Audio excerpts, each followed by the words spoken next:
All right, Shalom. Before I get started, Barakatha Yahweh, Barakatha Yahweh Shah, Barakatha Yahweh, Barakatha Yahweh Shah, Barakatha Yahweh, Barakatha Yahweh Shah, Call Hala Yahweh, Bahashem, Yahweh Shah, Bahashem, Rachakwadash. Secondly, I want to give double honors to the elders apostles, the great millstone who rule well and teach well, and who are the true leaders of Israel today. Also, like to give another shout out to the head of the Man Israel camp, Chazak, whom I teach under down here in Greenville, South Carolina. And I also like to give another shout out to you few Israelite foreigners that's looking like the other heathen nations causing confusion, coming back to our heritage in these last days. And I also like to give a quick shout out to you few outlaws, you sisters out there that stand in order and doing what y'all need to do in these latter days. To y'all, I'd like to say shalom. All right, I'm coming back through the spirit and power of Yahweh Shem B'Shah with another exhortation video. And today's video, I basically wanted to go into World War III is in the Bible, man. All right, because you have a lot of niggas, right?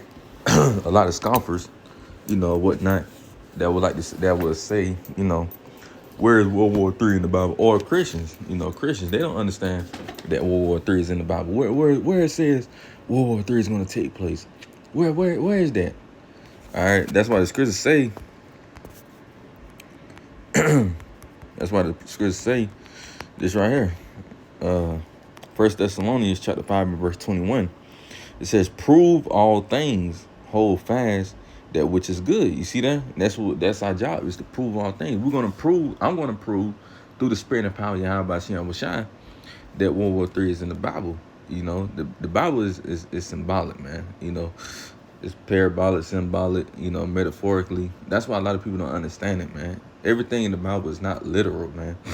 Some things spiritual, etc. You know what I'm saying? So everything, you can't take everything literal, man. That's something, mainly these Christians do. They take a lot of things in the Bible literal, man. Like, for example, the beast with the 7 heads and 10 horns, they think that's the actual beast with 7 heads and 10 horns. No, that's metaphorically, man. It's not literal, man.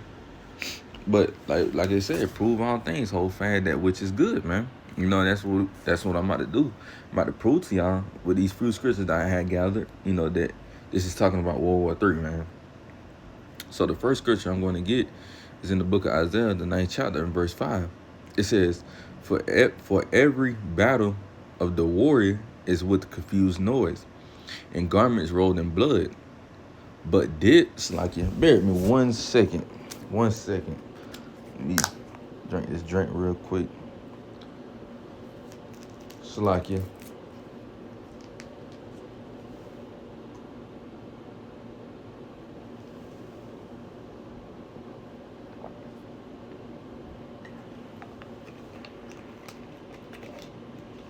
All right, Salakia for that. Like I said, Isaiah 9 and 5. For every battle of the warrior is with confused noise, and garments rolled in blood. But this should be with burning and fuel of fire. Now, what is this talking about? Like I said, for every battle, right? All those ancient wars, right? For every battle of the warrior, it's with confused noise and garments rolled in blood. Yeah, because when you look up those ancient wars, how was ancient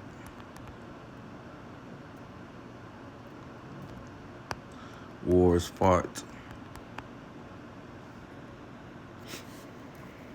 It says ancient weapons include the spear, the Itali with light javelin or similar projectile, the bow and arrow, the sling, the palmers such as the spear, faults and javelin, hand-to-hand weapons such as swords, spears, clubs, maces, axes, and knives. You see, and when you look them up, this is how ancient wars was fought.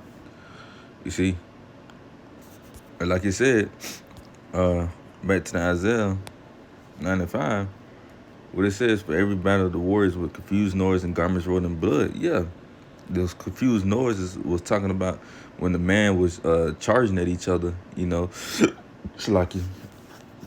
when the ancient mans were charging at each other, they would, scream out, yelling at, just yelling, like, ah, you know what I'm saying? That's the confused noises, you know. And it says, with warriors with confused noise and garments rolled in blood, yeah, because the blood would get sprinkled upon their garments because they so close up. But then it says, but this, right? The point. But this should be with burning and fuel of fire, man. What are that talking about? If all those ancient wars was fought like that, damn near, you know, until America came into power, then that's when they a little after America came into power, starting World War I. That's when they wanted to use airplanes and they wanted to use atomic bombs and stuff like that of that nature. But this should be with burning fuel of fire. This World War III is going to be fought with fire, man. And what fire is talking about? It's talking about those atomic bombs, those ICBM, mainly those ICBM missiles, man. That's going to be the one that's going to be burning with fuel of fire. You see, it can't no sword, catch. Well, I ain't gonna look past that. I'm pretty sure Esau got a sword that could literal, turn in fire. You know what I'm saying? But for the most part, we understand that this war is going to be fought with fire, which is going to be by those ICBM missiles. Why you think, these Edomites creating all these ICBM missiles? It's not just to show off. Oh yeah, look at my missiles better than you. No, hell no. In there just to collect dust. Oh, hold on, let me polish this missile up so they can, what I'm saying? So when the tourist people come, they'll look all decent. No, nigga, these missiles are meant to be used in war, man. Point blank, period. Why the fuck would you spend all that money just for you not to use it? That don't make sense. So that's one scripture right there that proves World War III is in the Bible. Or, war. Yeah, well, yeah, you can say World War III is in the Bible. All right. So, Shalakia, do this. Jeremiah chapter 50 and verse 14. Put yourselves in array against, matter of fact, let me see something.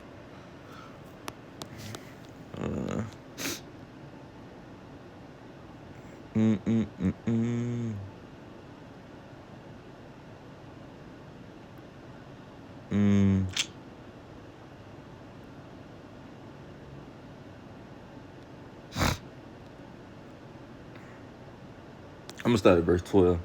Jeremiah 50 and verse 12, it says, your mother should be sore confounded. She that bare you should be ashamed. Behold, the hindermost of the nations should be a wilderness, a dry land, and a desert. Let's read that again. Your mother should be sore confounded. And who's the mother? Because it said your mother should be confounded. It's talking about the mother of Babylon the Great, which is America. Who is the mother of Babylon the Great? Great Britain. Because America came out of Great Britain, So it says your mother should be sore confounded. She that bare you should be ashamed. Yeah, they're going to be ashamed of this place. It says, behold, the hindermost of the nations should be a wilderness, a dry land, and a desert. Because of the wrath of the Lord Yahweh Shai, it should not be inhabited. Yeah, this land of America, Babylon the Great, is never going to be inhabited, when those other nations shoot those missiles over here, man. So it says, because of the wrath of the Lord Yahweh Shai, it should not be inhabited, but it should be wholly desolate. Everyone that goeth by Babylon should be astonished and hiss at all her plagues. Put yourselves in array against Babylon round about, all ye that bend the bow. Shoot at her, spare no arrows. Shoot at her. It says spare no arrows, man. Meaning, I'm going to finish it off. Spare no arrows, for she has sinned against the Lord Yahweh Shai. You see that? It said, the Lord said, put yourselves in the rear against Babylon, meaning come up with those missiles and, aim those missiles over here to the land of America. It says round about, all ye that bend the bow. So all those countries that got ICBM missiles, hey, the Lord going to put the spirit on them to aim those missiles right over here in the land of America, man. It says, shoot at her, spare no arrow. Yeah, don't spare, don't leave not one missile not to be let off, man. Every missile you got, hey, they're going to be let loose. That's why the scriptures tell you over 200 million warheads is going to hit this place, man. Over 200 million, man. That's overkill. And that ain't even what Yahweh Shai gonna do when he come in with the angels, the host of angels, man.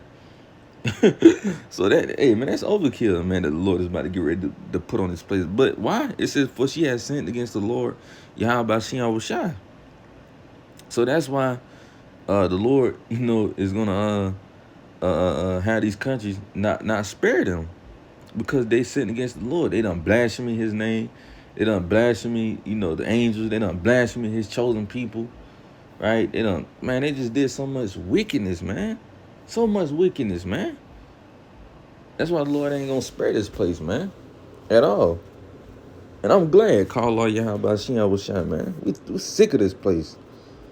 Fucking whack ass kingdom, man. 2 Ezra chapter 16 and verse 13. Oh yeah, and that was one scripture. That was another scripture, that proves World War III is in the Bible, man. Like I said, and what are those arrows, man? Those arrows are ICBM missiles, right? I was about to jump the gun because I'm set for this one. 2 Ezra 16 and 13. For strong is his right hand that bendeth the bow. His arrows. Talking about those other countries, mainly Russia though. His arrows that he shooteth are sharp and should not miss. Why they not gonna miss? Because the Lord's spirit is gonna be on those missiles, man. And they're not gonna break their rank like the scriptures tell you in the book of Isaiah. You see? So wherever the Lord want those missiles to hit, that's exactly where they're gonna hit. It ain't gonna hit not 1 inch on 1 inch. No, it's gonna hit its target, man. It said it should not miss when they begin to be shot. When they begin to be shot into the ends of the world. Now, what bow and arrow, a literal bow and arrow, that's why I said not everything in the Bible is literal. Because what bow and arrow, could be shot into the ends of the world. Please show me one. I will pay you. I will cash app you. If you can show me a missile, I meant to say real. If you can show me a real bow and arrow that has been shot from the land of America to, I'm gonna say Russia right there, really. I'm gonna say Russia. I cash app you. I cash app you, man. Literally, man. The first person that could show me a video that's real, I will cash app you. You will never find that video. You will never see it in person recorded. It try to be like, cash at me? No. But like you said, his arrows that he shooteth are sharp and should not miss when they begin to be shot into the ends of the world. So like I said, with actual bow and arrow, could be shot into the ends of the world, man. And matter of fact,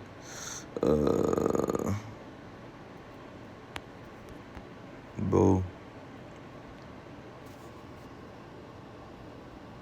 When you look at a bow and arrow,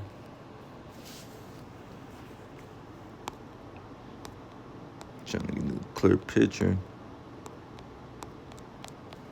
Matter of fact, let me just do this.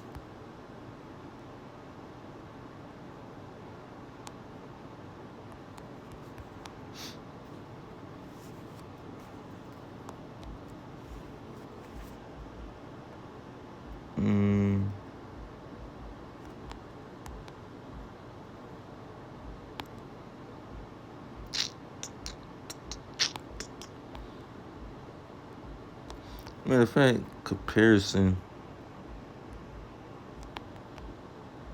ICBM missiles.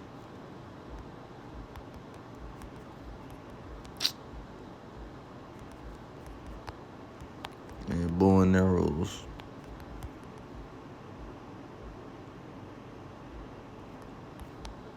Oh, that's the arrows wrong.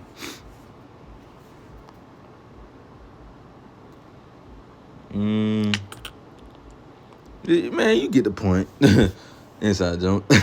But if you look at a bow and arrow and a missile, it look damn near alike. Except for one could be shot to the ends of the world. So what is this scripture talking about? When it could be shot to the end of the world, if it's not talking about an actual missile. Well, please tell me how it's talking about a bow and arrow first and foremost. Because like I said, man, you gotta understand too.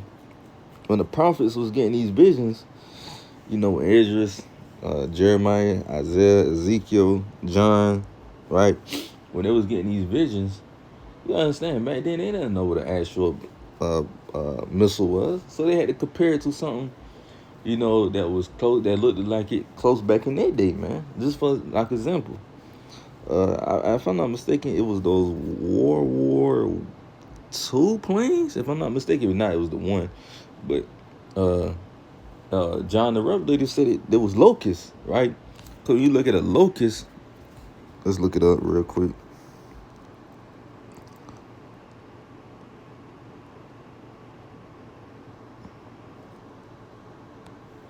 Locust.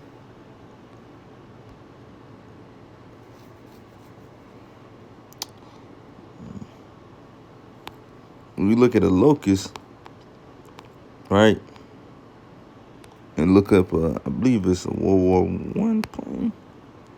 I believe it's the two though.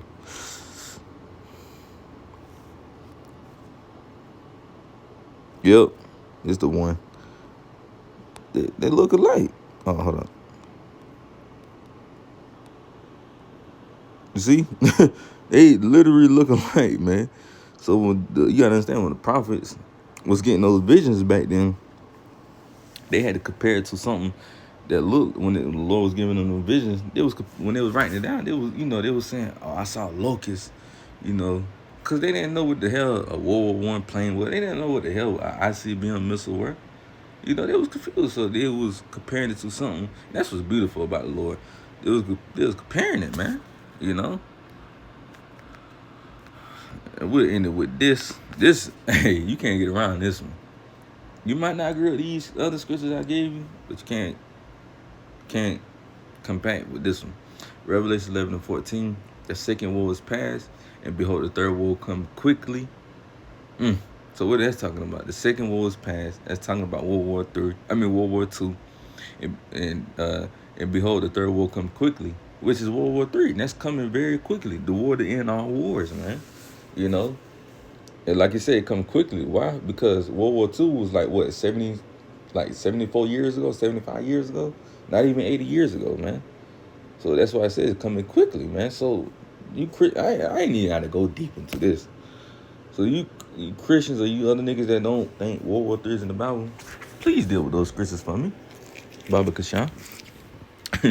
So with that, we're going to end it. Yahweh Ratazah, this video will be edifying. And I'm going to close out with giving all praise and glory to Yahweh, Bahashim, Yahweh Shai, Bahashim, Rachak Wadash. Shalom till next time. Shalom.